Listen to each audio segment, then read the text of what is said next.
Bismillahirrahmanirrahim. Assalamualaikum warahmatullahi wabarakatuh. Alhamdulillahi rabbil alamin. Nahmaduhu wa nasta'inuhu wa nastaghfiruh. Wa na'udzu billahi min syururi anfusina wa min sayyiati a'malina. May yahdihillahu fala mudilla lahu wa may yudlil falan tajida lahu waliyyan mursyida.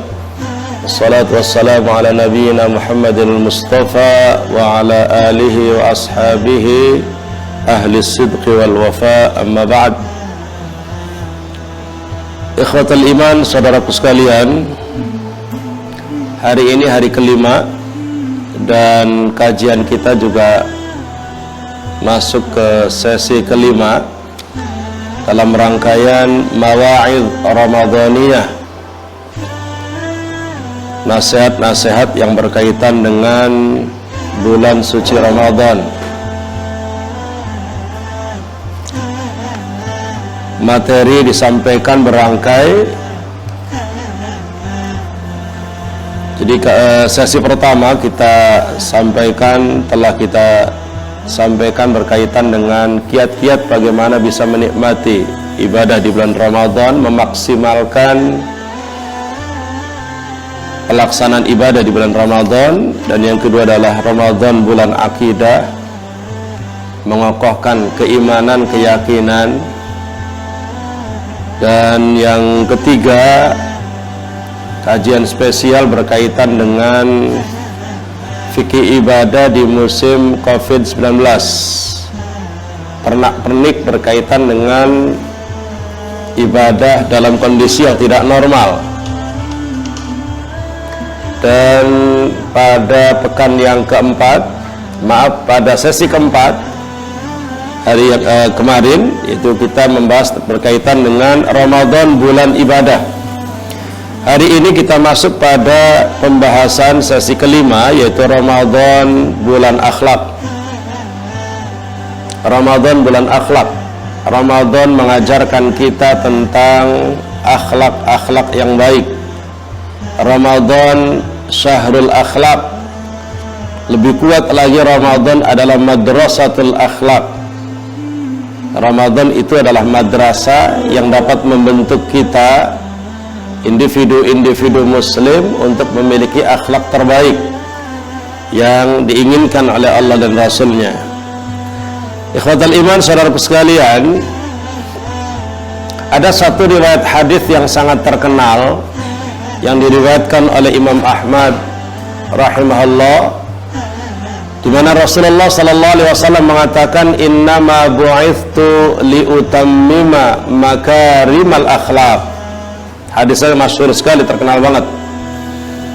Rasul mengatakan, sesungguhnya aku diutus menjadi Rasul adalah untuk menyempurnakan akhlak.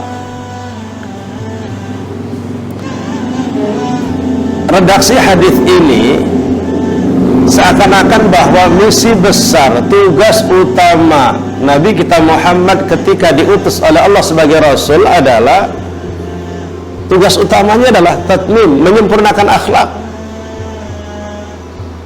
Jadi akhlak-akhlak umat, akhlak-akhlak masyarakat yang belum baik diperbaiki, yang salah diluruskan. Jadi kalau redaksi hadis innama itu dalam bahasa Arab adalah adatul hasr, pembatasan. Jadi tidak ada fungsi tugas yang sangat besar dari misi besar risalah kenabian, kerasulan Nabi kita Muhammad, kecuali adalah untuk menyempurnakan akhlak. Sementara kalau kita cermati, ikhwatal iman, saudaraku sekalian, bahwa Rasul itu dalam sehari-harinya itu ketika mulai datang ke Madinah, membangun basis sosial, membangun basis negara, membangun basis ekonomi. Jadi banyak sekali yang dilakukan oleh Rasulullah. Dari awal kedatangan beliau ke Madinah, kemudian Rasul mendidik, membina masyarakat Madinah, itu banyak yang sudah dilakukan. Rasul mengajarkan bagaimana masyarakat Madinah itu beribadah, mengenal Allah dan bisa beribadah kepada Allah dengan baik dan benar, persoalan akidah. Kemudian Rasulullah SAW juga mengajarkan kepada masyarakat Madinah tentang beribadah secara baik. Tadi memiliki akidah yang baik, memiliki keyakinan yang baik kepada Allah Subhanahu wa taala, kemudian juga bisa beribadah secara baik dan benar. Akidah ditanamkan, dikuatkan, ibadah diajarkan satu demi satu. Kemudian juga Rasul mengajarkan bagaimana membangun basis sosial yang berakhlak. Rasul ajarkan tentang akhlak-akhlak Islami antar anggota masyarakat, anggota keluarga, gitu kan? Di Madinah juga Rasul mengajarkan tentang basis ekonomi. Rasul mengajarkan tentang hukum-hukum muamalah, bagaimana berbisnis, membangun basis ekonomi yang halal dan mubarakah, yang halal dan berkah. Kemudian di masjid di Masjid Nabawi, bahkan di Madinah Al-Munawwarah, Rasul juga mengajarkan bagaimana membangun kekuatan politik dan negara. Yang kalau kita lihat di tahun-tahun pertama Nabi Muhammad hijrah ke Madinah, isinya adalah terus peperangan, membangun politik, kekuatan negara, gitu kan. Jadi kalau kita lihat bahwa yang dilakukan oleh Rasulullah di Madinah itu begitu banyak dan begitu kompleks, gitu. Rasul mengajarkan akidah, Rasul mengajarkan ibadah, Rasul mengajarkan akhlak masyarakat, Rasul mengajarkan tentang pembangunan ekonomi yang halal mubarakah, halal dan diberkahi. Rasul juga mengajarkan bagaimana kemudian membangun kekuatan politik dan negara. Sampai alhamdulillah Madinah saat itu menjadi negara yang adidaya, negara yang perkasa, yang dihormati oleh lawan-lawan politik, lawan-lawan negara. Jadi begitu luar biasa gitu. Tapi kalau kita lihat redaksi hadisnya, innama bu'ithtu li utammima makarimal akhlak, aku tidaklah diutus kecuali untuk menyempurnakan akhlak.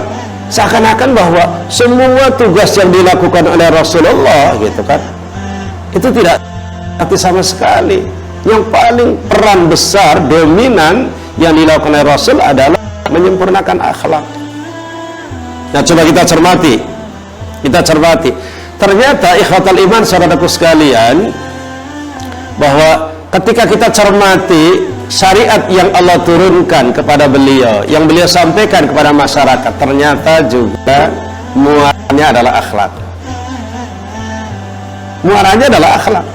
Semua syariat yang isi ajaran, isi syariat yang Allah sampaikan kepada Rasulullah dan itu disampaikan kepada kita, kepada umatnya, itu semuanya adalah muaranya ke akhlak. Ternyata muaranya adalah akhlak. Kita cermati mamanya satu demi satu. Ketika Allah perintahkan kita sholat, maka ada target pelaksanaan sholat itu. Ini kita bicara tentang akhlak ya, bukan bicara tentang ibadah. Kalau bicara ibadah sudah selesai sesi kemarin, sesi keempat. Bahwa ketika Allah ciptakan kita dan Allah berikan kita kehidupan, maka Allah memerintahkan kita untuk beribadah. Maka seluruh perintah, seluruh larangan dalam rangka ubudiyah, penghambaan beribadah kepada Allah. Nah, ternyata ketika kita cermati satu demi satu bahwa setiap perintah syariat yang Allah sampaikan melalui Nabi kita Muhammad kepada kita, itu muaranya adalah akhlak. Contoh mamanya perintah tentang salat. Ketika Allah perintahkan kita salat, maka ada target capaian yang harus didapatkan. Innas salata tanha 'anil fahsya'i wal munkar. Bahwa salat itu bisa mencegah dari perbuatan keji dan mungkar. Jadi kan ini kan capaian akhlak ini. Bahwa salat yang merupakan ubudiyah, penghambaan, itu ada target capaian. Target capaiannya adalah akhlak yang dapat mencegah seseorang dari perbuatan keji dan mungkar. Kemudian kita lihat umpamanya puasa. Nah, ini yang akan kita bahas panjang. Puasa juga sama. Ketika Allah perintahkan kepada kita puasa di bulan Ramadan, maka ada target capaian la'allakum tattaqun, agar kalian menjadi orang bertakwa. Takwa itu adalah satu perilaku kebaikan yang dilahirkan dari hati, suasana jiwa, gitu kan. Suasana jiwa yang baik melahirkan sikap dan perilaku yang baik. Melahirkan sikap perilaku yang baik, ini adalah takwa. Bahkan dalam redaksi hadisnya juga sama. Wa idza kana yaumu shaumi ahadikum fala yarfuth, gitu kan. Apabila seseorang itu sedang berpuasa, maka jangan berkata kotor dan jangan berbuat kotor, gitu. Jadi ada target-target yang Allah dan Rasul sampaikan setiap perintah yang diajarkan kepada kita. Kita lihat umpamanya tentang zakat. Zakat juga sama. Kenapa Allah perintahkan kita untuk menunaikan zakat? Di samping zakat itu adalah ibadah maliyah, kan? Ibadah yang berkaitan dengan harta kita, tapi ada target akhlak. Apa kata Allah dalam Al-Quran surat At-Taubah? Khudh min amwalihim sadaqatan tutahhiruhum wa tuzakkihim biha. Kata Allah, khudh, ambillah min amwalihim, dari harta mereka, sadaqatan, sedekahnya, zakatnya. Ambillah zakatnya, tutahhiruhum, yang dapat membersihkan mereka. Tutahhiruhum, dhamirnya adalah hum itu mereka. Mereka itu adalah yang memberikan zakat, para muzakki. Khudh min amwalihim sadaqatan tutahhiruhum wa tuzakkihim. Nah itu. Jadi zakat itu membersihkan dan mensucikan gitu. Membersihkan diri dari sifat dengki, membersihkan diri dari sifat hasud, membersihkan diri dari sifat egois, membersihkan diri dari sifat rakus, membersihkan diri dari sifat bakhil dan pelit, gitu kan. Khudh min amwalim shadaqatan tutahhiruhum, yang bisa membersihkan mereka. Jadi zakat itu Allah perintahkan kepada kita untuk ditunaikan, bukan sekedar kita gugur kewajiban, tapi ketika seseorang punya harta, punya uang 1 miliar, dikeluarkan 20-25 juta untuk dibagikan pada masyarakat lingkungannya, berarti egoisme akan hilang. Dia peduli kepada masyarakat lingkungannya, egois hilang, gitu kan? Egoisme akan hilang, gitu. Dan juga kepedulian muncul, kasih sayang juga tumbuh, gitu. Jadi benar-benar akhlak itu muncul. Ketika kemudian Allah perintahkan kepada kita haji, maka di dalam Al-Quran Allah mengatakan al-hajju asyhurum ma'lumat, faman farada fihinnal hajja fala rafatha wala fusuqa wala jidala fil hajj. Jelas? Jadi kata Allah, haji itu diperintahkan dilakukan pada bulan-bulan yang sudah ditentukan. Barang siapa yang sudah diwajibkan oleh Allah melaksanakan ibadah haji dan kemudian sedang melaksanakan ibadah haji, fala rafatha wala fusuqa wala jidala fil hajj. Tidak boleh berbuat kotor, berbuat maksiat, rafath, wala fusuqa, tidak boleh berbuat kefasikan, dosa-dosa, gitu. Jadi ini kan berarti bahwa setiap ajaran, setiap perintah yang disampaikan oleh Allah untuk kita laksanakan dalam syariat ini, semuanya bermuara terbentuknya kepribadian yang baik. Semuanya adalah bermuara membentuk akhlak yang baik. Coba bayangkan ikhwatal iman, saudaraku sekalian, kalau sholat kita kerjakan dengan baik, puasa kita kerjakan dengan baik, zakat juga kita tunaikan dengan baik, haji kita kerjakan dengan baik, satu demi satu membentuk akhlak dan perilaku yang baik, maka lambat laun orang yang selalu taat beribadah kepada Allah, pribadi dan akhlaknya akan terbentuk dengan baik secara otomatis seperti itu. Makanya ini PR bagi kita untuk mengajari diri kita ketika kita menjalankan ketaatan, entah itu puasa, entah itu tarawih, bukan sekedar selesai dan gugur, bukan. Jadi tarawih cepet sampai yang penting selesai, gitu, bukan itu. Tapi bagaimana kita membentuk sholat tarawih itu membentuk suasana yang bisa kita nikmati, yang kemudian kita bisa mendapatkan ketenangan, kenyamanan dalam suasana hati kita, gitu. Nah ini diantaranya ya. Jadi ini korelasinya, hubungannya seperti itu. Jadi kenapa Rasul mengatakan aku tidaklah diutus kecuali untuk menyempurnakan akhlak? Seakan-akan tugas besar yang dilakukan oleh Rasul sebagai Rasul, tugas besar yang dilakukan oleh Nabi sebagai Rasul itu adalah cuma satu, yaitu adalah persoalan akhlak, benahi akhlak masyarakat, menyempurnakan akhlak masyarakat, meluruskan akhlak masyarakat, seakan-akan itu. Padahal yang dilakukan oleh Rasul itu banyak, siang malam pagi sore membina umatnya, dari persoalan akidah, ibadah, muamalah, bisnis, segala macam usaha, masyarakat sosial, gitu kan, lingkungan. Tapi seakan-akan hal itu adalah sederhana. Yang paling besar adalah tatanan akhlak. Tapi ternyata ketika kita telusuri, betul. Ikhwatul iman, kalau agama itu kita bagi tiga, biasanya dulu ketika kita belajar di madrasah, agama ibarat lingkaran dibagi jadi tiga. Yang pertama, isinya agama itu adalah akidah, sepertiganya ibadah, sepertiganya akhlak. Artinya akhlak itu sepertiga dari agama. Akidah, ibadah, akhlak.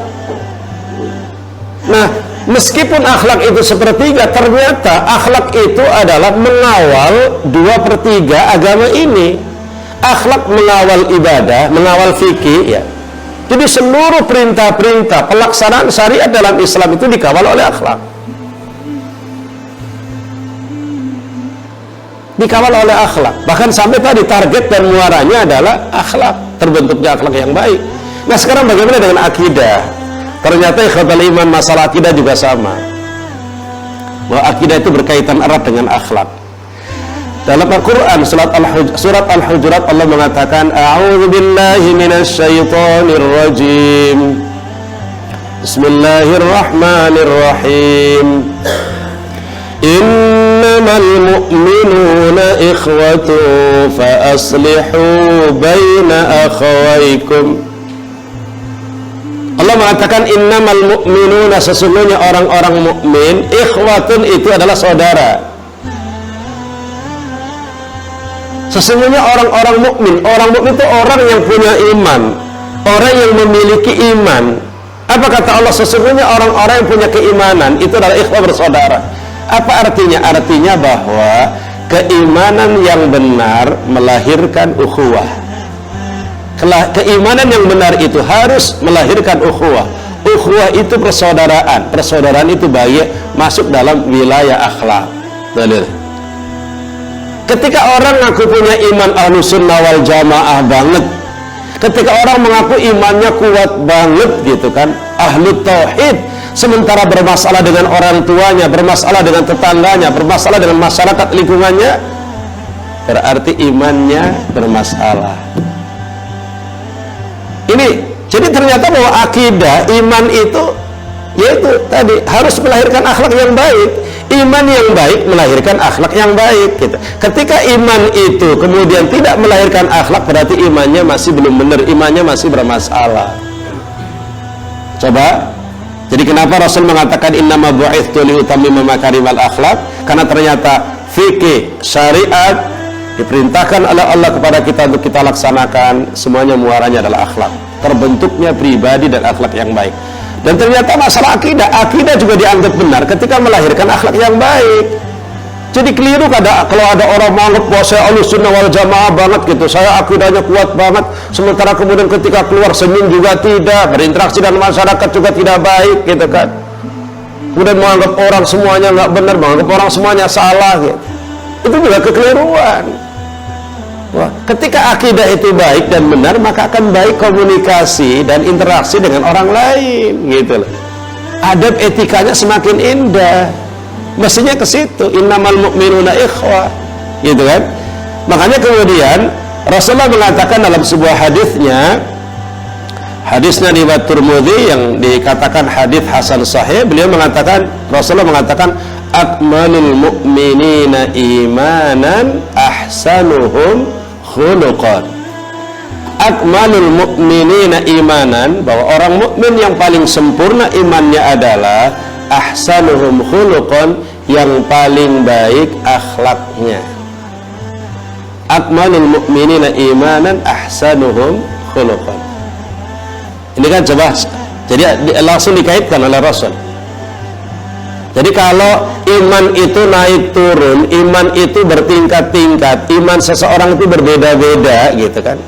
Iman kadang naik, kadang turun. Nah itu, iman itu akan naik terus naik dan sempurna ketika akhlak itu mendominasi, akhlak baik itu mendominasi. Jadi akhlak itu adalah bagian dari cara menyempurnakan iman seseorang. Jadi kalau kita fahami bahwa al-imanu yazid wa yanqus, iman itu naik dan turun, maka cara menaikkan iman itu adalah dengan akhlak yang baik. Bahkan menyempurnakan iman itu dengan akhlak yang baik. Akmalul mu'minina imanan ahsanuhum khuluqan. Gitu. Jadi begitu luar biasa gitu, hubungan antara iman dengan akhlak. Bahkan dalam beberapa redaksi hadis juga sama. Terang-terangan Allah mengatakan, Rasulullah mengatakan, Rasulullah mengatakan begini, man kana yu'minu billahi wal yawmil akhir falyukrim dhaifahu, wa man kana yu'minu billahi wal yawmil akhir falyukrim jarahu, wa man kana yu'minu billahi wal yawmil akhir falyaqul khairan aw liyasmut, kata Rasul. Coba, di sini ada hubungan antara iman dengan akhlak. Kata Rasul, barang siapa yang aku beriman pada Allah dan hari akhir, hormati tamumu, hormati tamunya. Dan barang siapa yang mengaku beriman pada Allah dan hari akhir, hormati tetangganya, muliakan tetangganya. Barang siapa yang mengaku beriman pada Allah dan hari akhir, ngomong yang baik atau diam. Ternyata ada hubungan kan? Jadi omong kita yang baik, yang santun, tidak menyakiti orang lain, itu adalah bagian dari keimanan. Iman itu melahirkan omongan-omongan yang baik gitu. Termasuk hubungan kita dengan tetangga. Jadi kalau kita ngaku beriman dan iman kita bagus, dengan tetangga nggak ada masalah. Ini maka PR bagi ibu-ibu yang rajin ngaji di majelis taklim gitu kan, bahwa kita ngaji itu dalam rangka membangun, meningkatkan suasana keimanan. Makanya bagaimana ketika kita rajin ngaji, maka omongan-omongan kita juga dijaga. Omongan-omongan kita juga dijaga. Jadi ikhwatul iman, saudaraku sekalian, ini sebagai pengantar kenapa akhlak begitu luar biasa. Posisi kedudukan akhlak di dalam Islam. Jadi posisi kedudukan akhlak di dalam Islam itu adalah begitu luar biasa. Akhlak mengawal seluruh ajaran yang ada dalam syariat kita gitu. Jadi seluruh perintah-perintah yang ada dalam syariat kita semuanya dikawal oleh akhlak dan harus membentuk akhlak yang baik. Bahkan keimanan pun juga dihubungkan dengan akhlak. Nah, sekarang kemudian permasalahan yang berikutnya adalah kira-kira kalau kita berakhlak yang baik, kira-kira apa sih manfaatnya buat kita?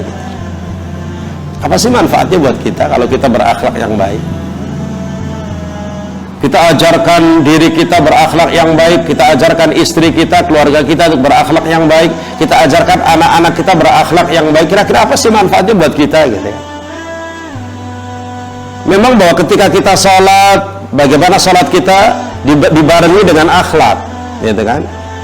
Ketika kita kemudian puasa kita juga dibarengi dengan akhlak. Memang, cuma akhlak yang baik, kira-kira manfaatnya buat kita apa gitu?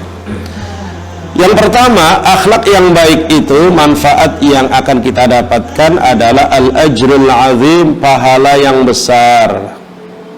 Kita akan mendapatkan pahala dari Allah Subhanahu wa taala. Karena berakhlak itu perintah Allah.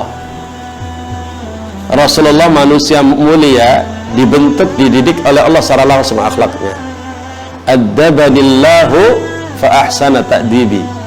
Allah mendidik aku dan begitu luar biasa, begitu bagus banget cara mendidiknya kepada aku.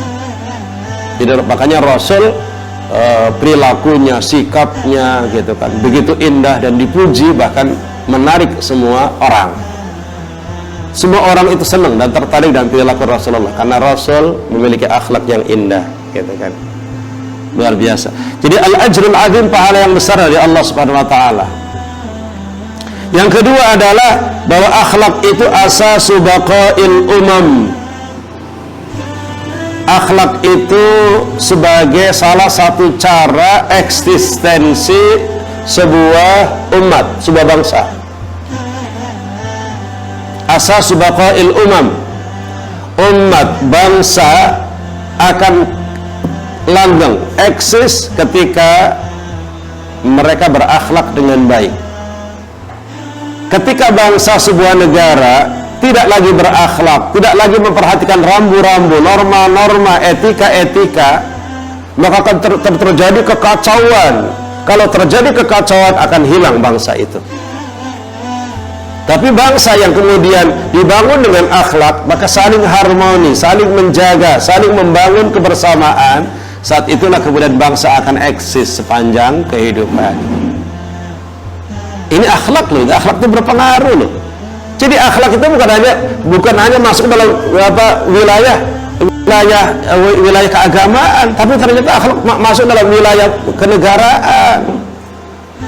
Jadi suatu negara kalau pengen eksis, terbangun dengan bangunan basis kekuatan masyarakat yang kuat, harus dibangun melalui akhlak. Makanya pemerintah kita di periode yang dulu sempat sepakat bahwa pendidikan yang diajarkan di negeri kita harus berbasis karakter, membentuk pribadi gitu. Dalam Al-Quran Allah mengatakan, wa idza aradna an nuhlika qaryatan amarna mutrafiha fafasaqu fiha fahaqqa 'alayha al-qawl fadammarnaha tadmira. Surat Al-Isra ayat 16. Dalam surat Al-Isra 16 Allah mengatakan, wa idza aradna nuhlika qaryatan, apabila kami ingin menghancurkan, membinasakan satu kampung, satu negeri, gitu kan, apa yang dilakukan oleh Allah? Sederhana, amarna mutrafiya, kami munculkan orang-orang yang berperilaku nggak benar, berlebih-lebihan, melampaui batas, tidak memahami etika, tidak mengikuti norma. Fafasaqu fiha, untuk melakukan apa saja yang mereka mau dilakukan. Jadi kalau ingin menghancurkan sebuah kampung, sebuah negara, sebuah bangsa, tidak apa-apa bagi Allah. Tinggal kemudian memunculkan orang-orang yang tidak berakhlak, gitu kan? Orang-orang yang tidak pernah berpikir tentang norma etika dan akhlak, kemudian mereka akan berbuat apa saja di lingkungan itu, maka jelas fadammarnaha tadmira, kami hancurkan kampung itu, bangsa itu, negara itu dengan sehancur-hancurnya. Gampang. Maka dalam sebuah bait syair yang sangat terkenal, ada bait syair yang sangat terkenal, innamal umamu akhlaqu ma baqiyat fa in humu dhahabat akhlaquhum dhahabu. Itu terkenal banget itu. Kalimatnya agak sulit. Innamal umamu, sesungguhnya umat bangsa, akhlaqu ma baqiyat, akan eksis, akan dikatakan bangsa ketika akhlaknya itu ada. Fa in humu dhahabat akhlaquhum, apabila mereka akhlaknya hilang, dhahabu, mereka juga hilang. Itu bait syair yang sangat terkenal. Innamal umamu akhlaqu ma baqiyat fa in humu dhahabat akhlaquhum dhahabu. Jadi ternyata bahwa akhlak begitu luar biasa gitu kan. Kalau dalam syariat akhlak itu menjadi dominan, mengawal akidah, mengawal syariat, mengawal perintah-perintah, dan bahkan akhlak menjadi target utama diturunkannya syariat ini, maka ternyata dalam tatanan kehidupan bermasyarakat, akhlak juga menjadi asas yang sangat terpenting. Makanya sebenarnya ketika syariat Allah itu diterapkan, umat itu memahami posisinya sebagai umat Islam, faham tentang akhlak yang harus dilakukan, akan terbentuk keharmonisan, saling tegur sapa, saling senyum, saling berbagi, persaudaraan yang indah. Itulah akhlak dalam Islam. Jadi manfaat akhlak di dalam Islam itu, di samping memang pahala karena ini adalah perintah dari Allah, yang kedua adalah akhlak menjadi asas bangunan sebuah bangsa atau negara. Yang ketiga, manfaat dari akhlak yang ketiga adalah sababun lintisaril mawaddah bainan nas. Sababun lintisaril mawaddah bainan nas.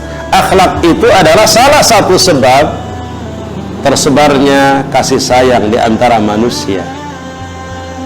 Jadi akhlak itu adalah menjadi penyebab tersebarnya kasih sayang di antara manusia. Indah sekali loh akhlak itu. Kalau orang paham tentang akhlak yang besar, menyayangi yang kecil menghormati yang besar, gitu kan. Satu sama lain saling senyum, tegur sapa, gitu kan, bersalaman, ya, kalau di musim-musim normal ya. Kemudian saling berbagi, menghormati, indah banget akhlak itu. Jadi saling mencintai gitu. Makanya sering saya luruskan, ini mohon maaf ini, sedikit. Jadi termasuk ketika Allah perintahkan kita salat berjamaah di masjid. Berjamaah itu artinya kebersamaan. Ketemu dengan orang-orang lain yang ada di lingkungan masyarakat kita. Ketika kita salat berjamaah di masjid, itu tujuannya bukan sekedar kita mendapatkan 27 lipatan pahala, bukan hanya itu. 27 lipatan pahala bagi orang berjamaah di masjid, memotivasi kita hadir dalam sholat jamaah. Tapi ada target manfaat dari sholat berjamaah. Apa target dari sholat berjamaah?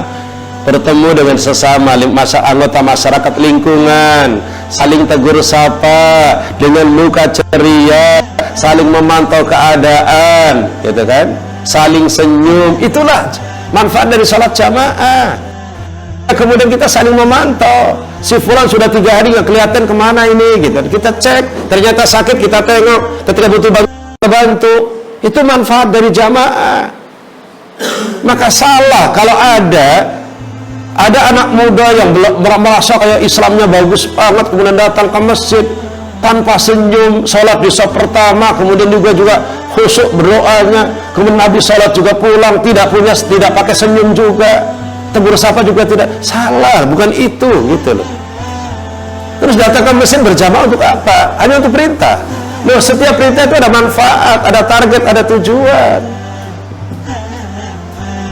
Makanya masyarakat perkampungan itu indah, gitu kadang-kadang. Kenapa? Karena tapi sebenarnya bukan hanya perkampungan, masyarakat perkampungan juga sama ketika memahami tentang pentingnya akhlak yang harus dibangun dalam Islam ini.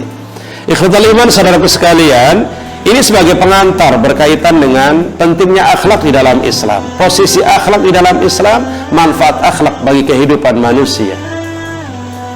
Kalau pengen dihormati orang, hormatilah orang lain. Kalau pengen dihargai orang, hargailah orang lain, gitu kan? Dan paling penting sederhana. Sampai Rasul sederhana banget kok.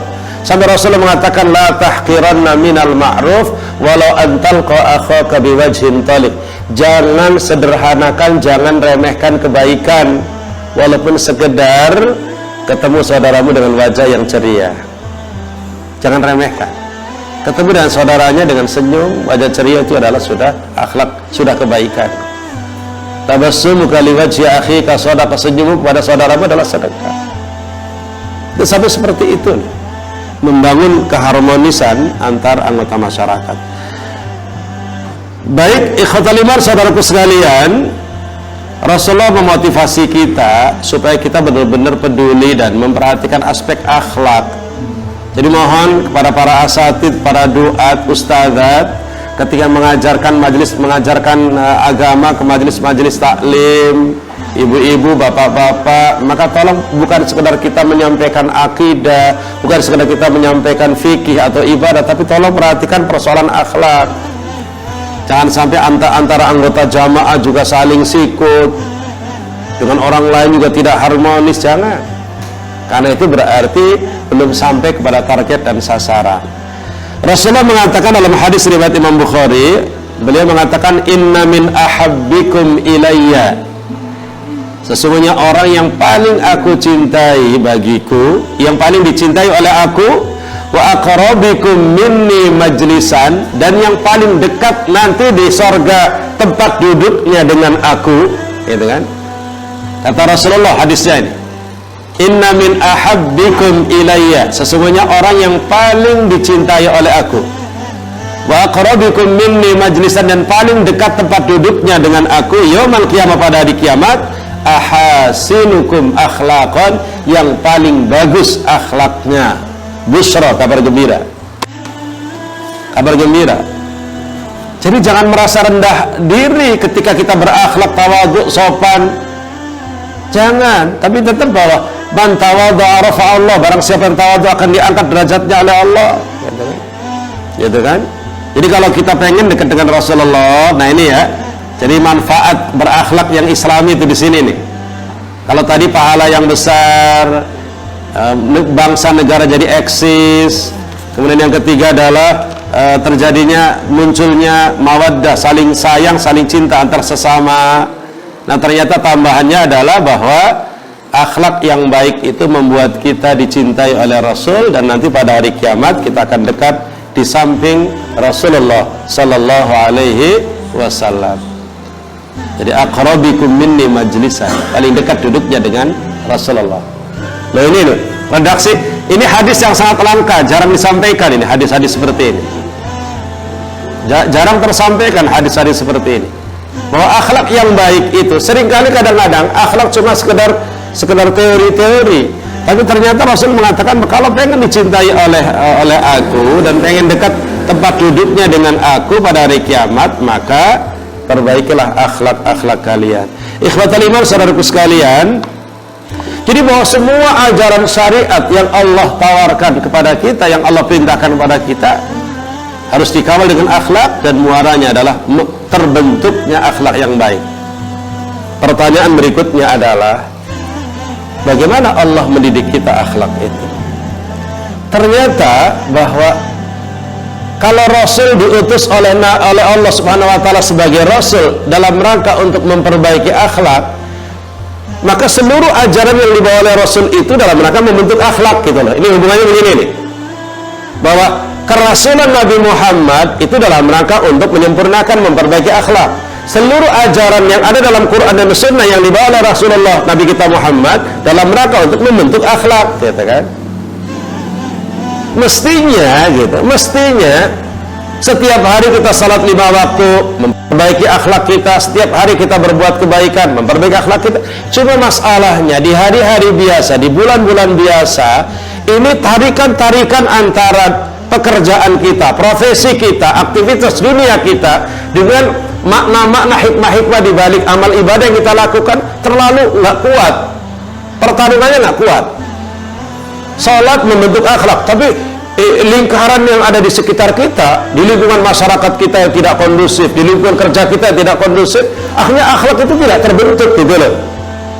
Jadi kenapa masyarakat muslim tidak terbentuk akhlaknya umpamanya? Karena memang ibadah yang dilakukan sedikit di hari-hari biasa, di bulan-bulan biasa, sementara lingkungan yang ada di sekitar kerjanya, di sekitar masyarakatnya itu tarikannya begitu kuat untuk tidak berakhlak yang baik, gitu kan? Maka Allah Maha Bijaksana, Allah hadirkan satu musim dikeroyok dari sana sini, benar-benar semuanya bermuara pada akhlak. Musim itu apa? Ramadan. Jadi Ramadan itu adalah mausimu al-akhlak. Kalau kemarin Ramadan mausimul ibadat, Ramadan itu adalah satu musim di mana Allah sengaja Allah hadirkan banyak rangkaian ibadah yang semuanya bermuara terbentuknya akhlak. Coba antum jujur bisa menjawab. Kalau bulan-bulan sebelumnya waktu kita untuk berinteraksi dengan lingkungan masyarakat, main-main gitu kan, waktu kita untuk berinteraksi dengan lingkungan kerja, dengan partner, dengan klien kita, dengan teman kerja kita, itu lebih banyak daripada waktu kita untuk ibadah. Sehingga tarikan yang tidak benar, tarikan yang tidak berakhlak jauh lebih kuat daripada manfaat akhlak dari amal ibadah. Sekarang di bulan Ramadan kebalik. Di bulan Ramadan ini waktu kita untuk ibadah jauh lebih banyak dibanding waktu kita untuk berinteraksi sosial. Coba ini nih, perhatikan baik-baik. Waktu kita untuk ibadah di bulan Ramadan ini jauh lebih banyak dibanding waktu kita untuk interaksi sosial dengan masyarakat. Waktu kita untuk ibadah jauh lebih banyak daripada waktu kita untuk ketemu dengan klien kerja kita. Kemudian target-target ibadah, target-target akhlak dari ibadah-ibadah kita lakukan semakin kencang, semakin banyak, gitu kan? Maka Ramadan benar-benar membentuk orang menjadi baik. Ramadan itu benar-benar membentuk orang menjadi memiliki akhlak yang baik. Ramadan itu syahrul akhlak benar-benar. Satu-satu coba kita cek. Makanya saya katakan bahwa Ramadan itu bukan hanya syahrul akhlak, tapi memang madrasatul akhlak. Tempat menimba, memupuk, menumbuh kembangkan, menumbuh suburkan akhlak-akhlak manusia. Itu Ramadan. Jadi itu Ramadan. Jadi contoh namanya tentang puasa. Kalau kita fahami banget bagaimana makna puasa di dalam Islam. Jadi bahwa puasa di dalam Islam itu, ikhwatul iman saudara sekalian, kesannya bahwa puasa itu hanya siyamul jawarih, hanya puasanya anggota tubuh, tidak makan, tidak minum sesaat dari subuh sampai maghrib, hanya sekedar itu kesannya. Tapi ternyata bahwa itu adalah proses pembelajaran untuk target panjang, yaitu siyamu al-jawarih, puasa dari berbagai macam makanan dan minuman, dan dari berbagai macam hal-hal yang menyenangkan yang kemudian dilarang oleh Allah Subhanahu wa taala. Jadi puasa itu sejatinya mengajari kita untuk menghindarkan diri, menjauhi hal-hal yang dilarang oleh Allah gitu. Latihannya adalah jangan makan itu asalnya halal jangan minuman itu asalnya halal. Hari-hari sebelumnya kita boleh makan minum tapi dilarang oleh Allah, sehingga ketika kita makan minum pelanggaran karena kita tidak nurut sama Allah gitu. Yang halal dilarang, apalagi yang haram gitu. Makanya kemudian bahwa puasa dengan kita dilarang makan makanan yang halal itu sebagai latihan sebenarnya agar kita bisa meninggalkan hal-hal yang diharamkan. Seperti proses latihan. Yang halal aja bisa kita tinggalkan, apalagi yang haram. Makanya dalam sebuah hadis Rasul mengatakan, hadisnya riwayat Bukhari, "Man lam yada' qaulaz zur wal 'amala bihi falaysa lillahi hajatun fin an yada'a ta'amahu wa syarabahu." Ini tentang puasa nih. Kata Rasul, barang siapa tidak bisa meninggalkan ucapan-ucapan buruk, barang siapa tidak bisa meninggalkan perbuatan-perbuatan buruk pada saat dia berpuasa, falaysa lillahi hajat, Allah tidak butuh ketika dia bisa meninggalkan makan dan minuman.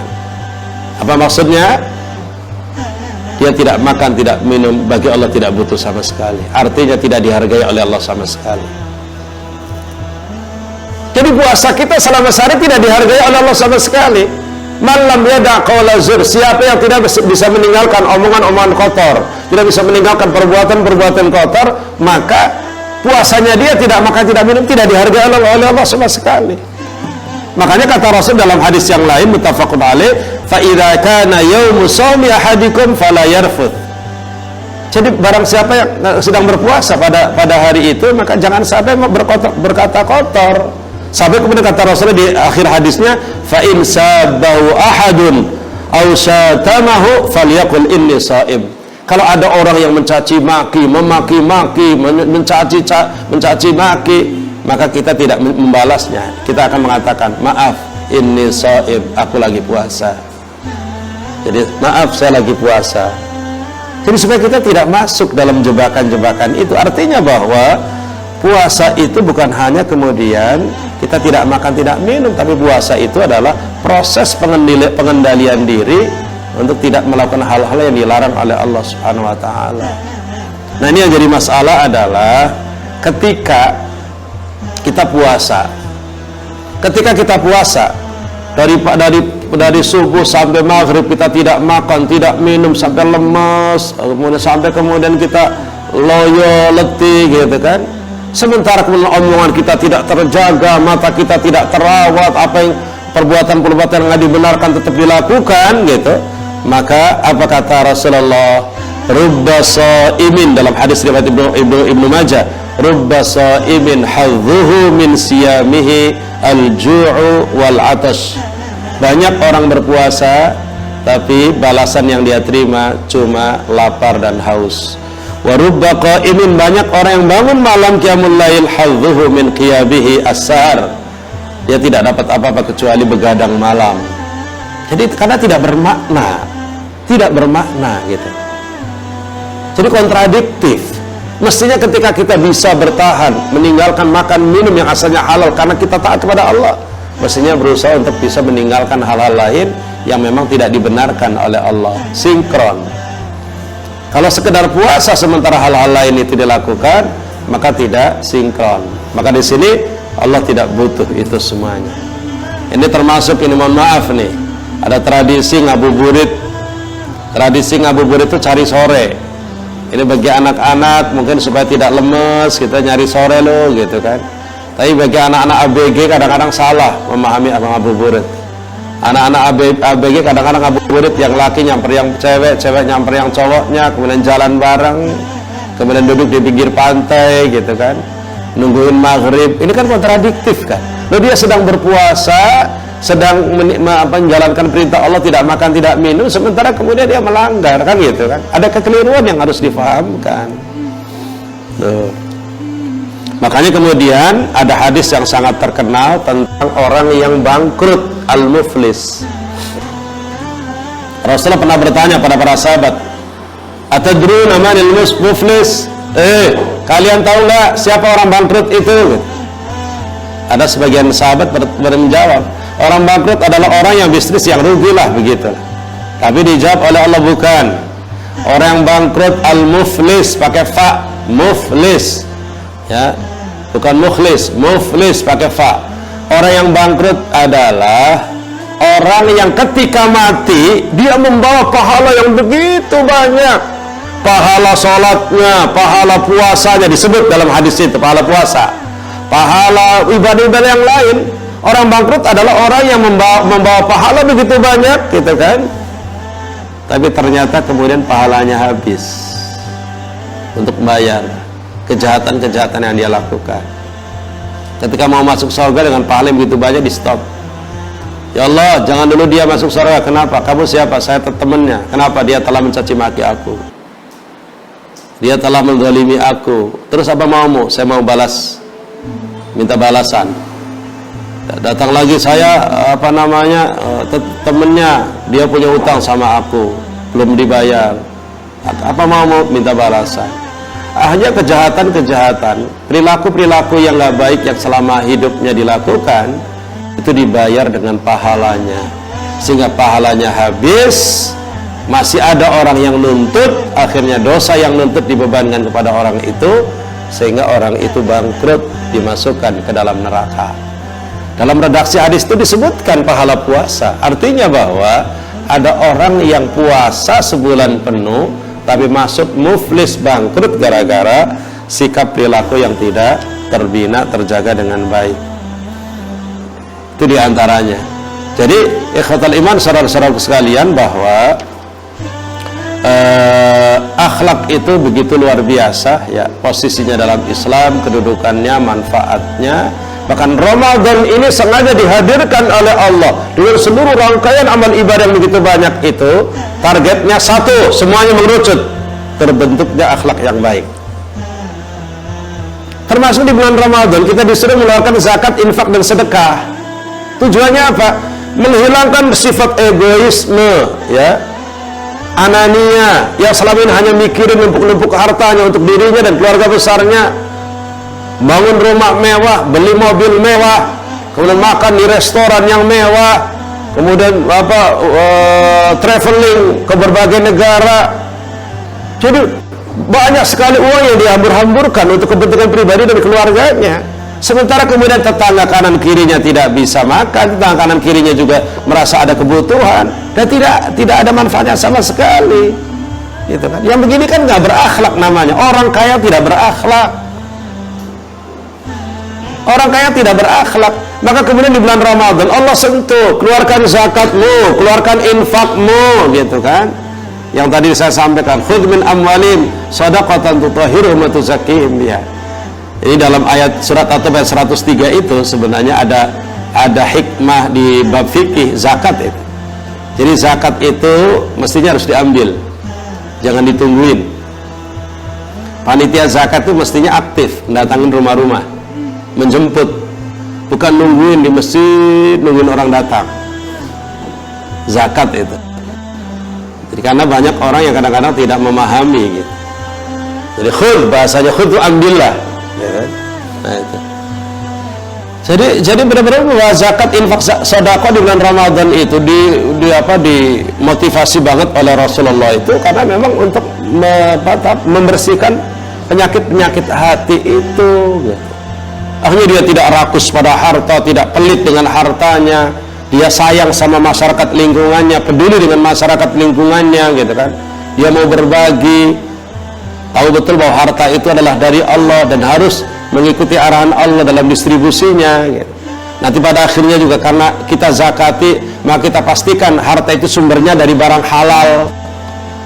Karena kalau harta yang lahir dari, yang didapatkan dari yang haram tidak dizakati. Syarat sahnya zakat itu hartanya adalah halal. Kalau harta dari barang haram tidak wajib dizakati. Terus bagaimana cara membersihkannya? Ya kembalikan kepada yang memang pernah diambilnya gitu, yang pemilik harta sebenarnya gitu. Jadi Ramadan itu membentuk akhlak, madrasatul akhlak. Jadi pertama ketika puasa emosi kita dijaga, ketika puasa kemudian sifat-sifat rakus kita kemudian dikendali, bahkan dihilangkan gitu. kita dengan orang lain tidak marah, gitu kan. Benar-benar dibentuk suasana hati itu. Apalagi kemudian tadi anjuran untuk berbagi, memberikan takjil buka puasa. Jadi benar-benar suasana Ramadan itu membentuk akhlak yang baik, ya, membentuk akhlak yang baik. Belum lagi nanti bahwa ada akhlak yang paling dominan di bulan Ramadan, akhlak kesabaran. Itu kalau akhlak kesabaran itu tema tersendiri, bahwa Ramadan syahrus sabr. Ramadan adalah bulan kesabaran, itu ini tema tersendiri. Ikhwatul iman, saudaraku sekalian, ini yang bisa saya sampaikan, dan sebagai closingnya adalah satu ungkapan dari seorang sahabat, Jabir bin Abdullah. Jabir bin Abdullah radhiyallahu anhu mengatakan begini, "Idza sumta falyasum sam'uka, idza sumta falyasum sam'uka sam'uka wa basaruka wa lisanuka 'anil kadhibi wal maharim." Jadi kata sahabat Jabir bin Abdullah mengatakan, idza sumta, apabila kamu berpuasa, falyasum, hendaknya berpuasa, sam'uka, pendengaranmu, wa basaruka, dan penglihatanmu, wa lisanuka, dan lisanmu, 'anil kadhibi, dari dusta, bohong, wal maharimi, dan yang diharamkan. Jadi kalau kamu puasa, bukan sekedar puasa, tidak makan, tidak minum, tolong pendengaranmu puasa, artinya tidak mendengarkan hal-hal yang tidak baik.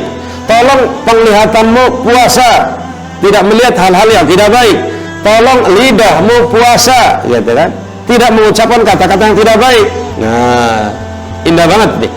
Dan lanjutannya kata sahabat Jabir, wada' adzal jari, tinggalkan, jauhilah menyakiti tetangga. Bagaimana caranya supaya kita dengan tetangga baik? Berbagi. Silakan kirim-kirim makanan dengan tetangga. Wal yakun 'alaika waqarun wa sakinatun yauma shaumika, hendaknya pada hari puasamu itu kamu memiliki sifat waqar. Waqar itu haibah wibawa, wasakinah, tenang. Hendaklah ketika puasa sikap kita tenang, kemudian wibawa, artinya benar-benar tidak gerusa-gerusuh. Waqar dan sakinah. Waqar dan sakinah artinya tidak gerusa-gerusuh, tenang, hati-hati dalam bertindak, dalam bersikap. Nah, kalimat akhirnya dari sahabat Jabir, apa kalimat akhir yang disampaikan?